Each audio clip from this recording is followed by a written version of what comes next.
Hi, I'm Gede Parimitha. So on this change, I would like to continue my presentation with topic self-diagnose. So without wasting too many time, let's get started and I will start it from the definition of self-diagnose. So you guys, do you know what is self-diagnose? Yeah, self-diagnose is an attempt to diagnose yourself based on information obtained independently. For example, when you have a friend or maybe family who have experienced illness in the past, then you use it as reference, we can say that's type of self-diagnose. Besides that, technological advances have also contributed to this phenomenon. For example, when we feel like there is a problem in our health, then we check it on internet to make sure we can say it's also type of self-diagnose. But in fact, this diagnosis itself only can be determined by professional medical personnel.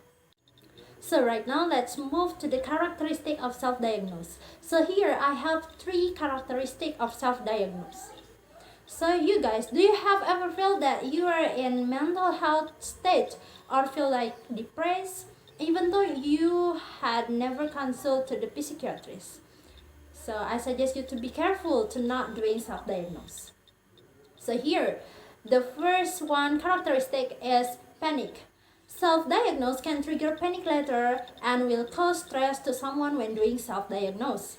It will be easier for someone to think bad things, which then can trigger various worries, which they can will trigger stress and have an impact on one's mental health. So the second one is denying mental health.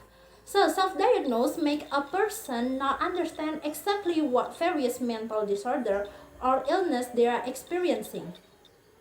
You are only guessing various possibilities that are not sure of the truth.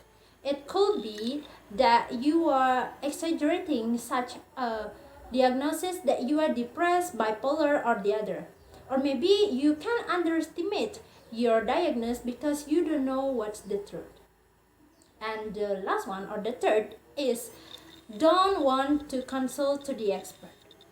So people who often doing self-diagnose also find various information from searching result on the internet. After they doing this searching, they will feel that like they no longer need to consult the doctor because they think they already know what happened to their body. And this condition will then trigger trust problem for psychologists, to the doctor, because they tend trust issues on the internet more than expert diagnose. Okay, so that's the characteristic of self-diagnose. So let's move to the dangers of self-diagnose. So I want to ask you guys, what do you think about self-diagnose? Is it dangerous? Yeah. You know guys, self-diagnose is dangerous. That's why I bring this topic. Okay, so here I have 3 dangers of self-diagnose. So the first one is more serious health problem. The psychology symptoms you experience may be the result of a physical health problem. For example, a brain tumor can affect the part of the brain and that regulates emotion and personalities. People who do self-diagnose may think they have a personality disorder, maybe they think they have a bipolar or maybe anxiety, but there is a dangerous tumor log in their brain. So it is very serious, right? So the second one is wrong medication. The risk of this condition will be greatly increased if you then take medicine carelessly. And the last one or the third is trigger more serious health problem. So self-diagnosed behavior is not only misleading, it also harmful to our health. And if we not handle it wisely, health information that should be useful, it can be cause excessive worry.